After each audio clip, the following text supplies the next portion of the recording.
हालत खराब हो जाती है किताब की साइज बड़ी हो जाती है।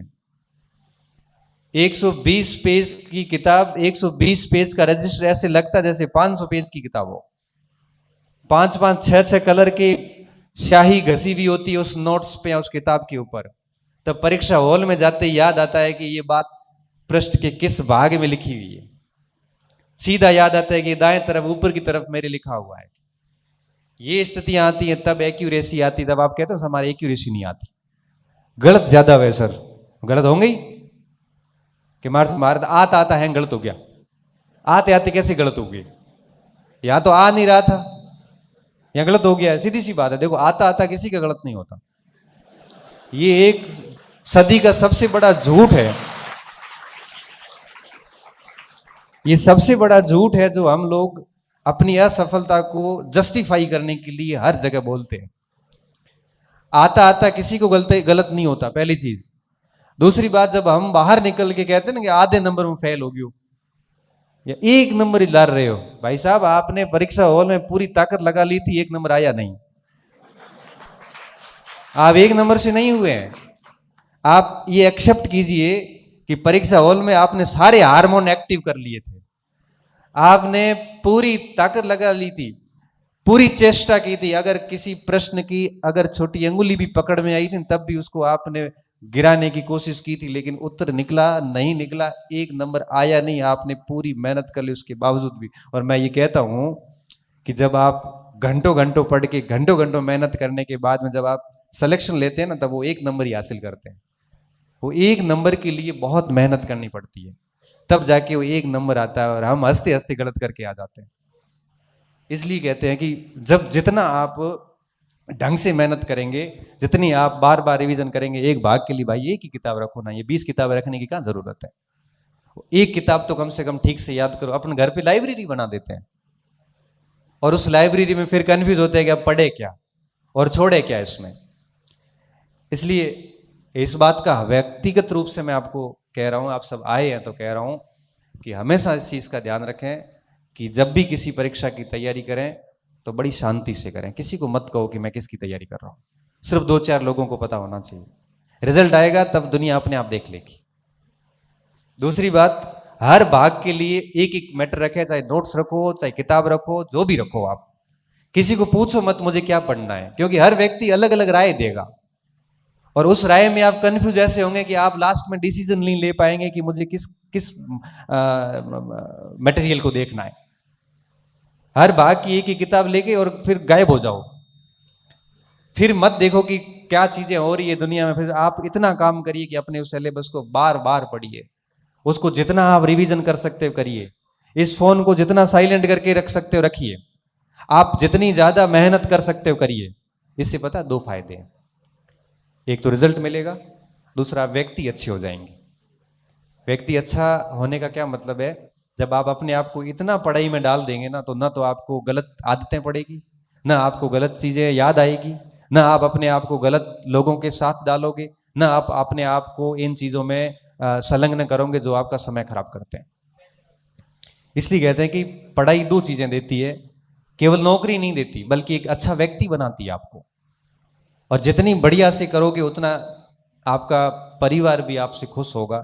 और मैं तो सिर्फ यही कहता हूं कि जब इतनी दूरी से यहाँ पे आए हो और यहाँ आके आप घर के भोजन को त्याग कर यहाँ का जब आप पीजी का या हाथ से बना हुआ भोजन कर रहे हैं, तो मुझे लगता है कि आपको तैयारी भी उस लेवल की करनी चाहिए। आपके रूम में आपका कोई भी व्यक्ति दोस्त 12 बजे 11 बजे भी आता है तो आप पढ़ते हुए मिलने चाहिए। ठीक है, थोड़ा बहुत रेस्ट करिए, लेकिन पढ़ाई के साथ कभी कोताही मत करना। ये 3 या 4 साल की है, आगे का पूरा जीवन बाकी कार्यों के लिए पढ़ा है। ये याद होने की क्षमता है 26-27 साल तक आते आते खत्म हो जाती है।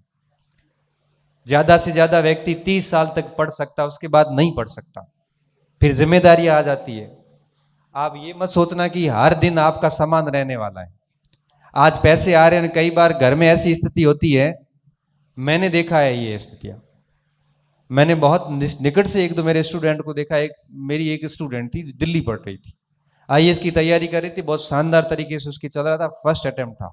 बीच में ये कोविड की स्थितियां आ गई, वो बच्ची घर आ गई, घर आया और कोविड में उसके पिताजी की डेथ हो गई। पिताजी की डेथ होने के बाद में अब वो केवल एक बच्ची बची। माता की हिम्मत नहीं है कि उसको भेजूं, पीछे इतना खर्चा भी नहीं है। वो बच्ची दिल्ली विल्ली छोड़ के और घर बैठ के पढ़ रही है। घर बैठ के तो क्या पढ़ाई होगी। एक मिनट में ऐसी स्थितियां आ गई कि वो छत उजड़ गई, और छत उजड़ते उसकी स्थिति ऐसी आ गई कि उसने कभी सोची भी नहीं थी। इसलिए हमें इस गलतफहमी से बिल्कुल बाहर रहना चाहिए कि जिंदगी में हर दिन कभी समान नहीं आएगा। आज आपको मौका मिला हुआ है ना, आप देखना 1-2 साल बाद आपको पश्चाताप होगा कि कितना प्यारा अवसर था मेरे पास, घर वालों का पूरा सपोर्ट था, वहां बैठे थे आराम से, वहां पे टेस्ट दे रहे थे, वहां पे खूब पढ़ रहे थे सब दूसरे लोग, आप तो नहीं पढ़ रहे थे। सब लग गए, मैं रह गया। और रिग्रेट किसे कहते हैं, मैं हर बार बोलता हूं, आज फिर बोलता हूं कि एक अकस्मात कोई मर जाता तो उसे मौत कहते हैं, और कोई व्यक्ति हर दिन मरता है तो उसे क्या कहते हैं, पश्चाताप कहते हैं। हर दिन उसको एहसास होता है कि काश, और ये जिंदगी में जो काश होते हैं ना, ये जीने नहीं देते। फिर आपको एहसास होगा लेकिन बेटा बहुत देरी हो चुकी होगी, और फिर आप वापस नहीं आ सकते, चाह के भी आप फिर पढ़ नहीं सकते। इसलिए कहता हूं जो ये अवसर मिला है ना, इसको आप यूं ही जाया मत करना। यहां से कोई न कोई बढ़िया परिणाम लेके निकलना, हम सिर्फ इतना ही कह सकते हैं। बाकी बड़ी इच्छा सी होती है कि हर बच्चे को एक व्यक्तिगत तौर पे समझो कि सुबह उठने से लेके शाम को सोने तक के टाइम को यूटिलाइज करो। एक एक मिनट बड़ा महत्वपूर्ण है। एक एक मिनट जाता है ना, आपको पीछे रखता है। आप सोचिए, जिस समय आप आराम कर रहे हैं, जिस समय आप पार्टी कर रहे होते हैं, जिस समय आप गप का लग रहे होते हैं, उस समय कोई न कोई बहुत गहनता से मेहनत कर रहा होता है। आप सोचिए कि वो बच्चा आपसे फिर आगे जाएगा और फिर कुछ नहीं होगा। तो हम लोगों की जो बातें होती है वो सिर्फ यही आपको कह सकती है कि करना आपको है। इस खेल के खिलाड़ी असल में आप हैं।